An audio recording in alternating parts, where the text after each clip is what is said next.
मी सध्या संभाजीनगर जिल्ह्यातील खुलताबाद शहरात आहे आणि माझ्या पाठीमागे तुम्ही औरंगजेबाची कबर पाहू शकता आणि त्या औरंगजेबाच्या कबरेची सुरक्षा आज वाढवण्यात आलेली आहे। हिंदू संघटनांनी आजच्याच दिवशी औरंगजेबाच्या कबरीला उखडून फेकण्याचं आव्हान दिलं होतं आणि तसेच हिंदू संघटनांनी आणि राजकीय नेत्यांनी सुद्धा यावर बयान केले होते। समाजवादी पार्टीचे नेते अबू आझमी यांनी औरंगजेबाचं कौतुक केल्यानंतर त्यांच्या विरोधात पसरली आणि त्यानंतरच अनेक नेत्यांनी बयान केले की ही जी कबर आहे ती उकरून फेकावी आणि त्यानंतर मात्र महाराष्ट्र राज्यभर नव्हे तर देशभरात हा चर्चेचा मुद्दा राहिला। औरंगजेबाची कबर हटवण्यात यावी यासाठी हिंदू संघटना आज जिल्हाधिकारी कार्यालयावर मोर्चे काढणार आहेत आणि त्याच अनुषंगाने औरंगजेबाच्या कबरीच्या पुढे अशा बॅरिकेड्स लावून सुरक्षा वाढवण्यात आली आहे।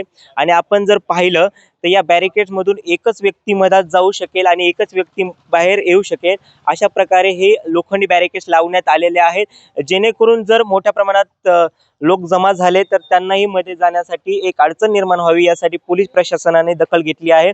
आणि दुसरीकडे आपण पाहिलं तर पोलीस प्रशासन सुद्धा सज्ज झालं आहे। त्यांच्या 2 तुकड्या इथे दाखल झालेल्या आहे। SRPF ची टीम सुद्धा या कबरीच्या पुढे आपल्याला पाहायला मिळत आहे।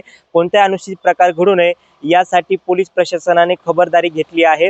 आणि तसेच औरंगजेब ची कबर हा सेन्सिटिव्ह विषय संभाजीनगरचं जे काही प्रशासन आहे तेही खबरदारी घेत आहे आणि शासनाने सुद्धा याची खबरदारी म्हणून चांगला इथे बॅरिकेड्स लावून एक प्रकारे औरंगजेबाच्या कबरीची सुरक्षा वाढवण्यात आल्याचं आपल्याला पाहायला मिळत आहे आणि हा वाद मोठ्या प्रमाणात वाढू नये याची खबरदारी घेण्यात आली आहे। दुसरीकडे आपण जर विचार केला येथील लोकांशी आपण जेव्हा बोलतो तेव्हा त्यांचं म्हणणं आहे की हा जो विषय आहे तो फक्त मीडिया आणि सोशल मीडियावरच आहे, बाकी आम्ही सगळे भावासारखं राहतोय, हिंदू मुस्लिम इथे कोणताही वाद नाहीये आणि कोणताही असे काही घडणार नाही असं आम्हाला वाटतं।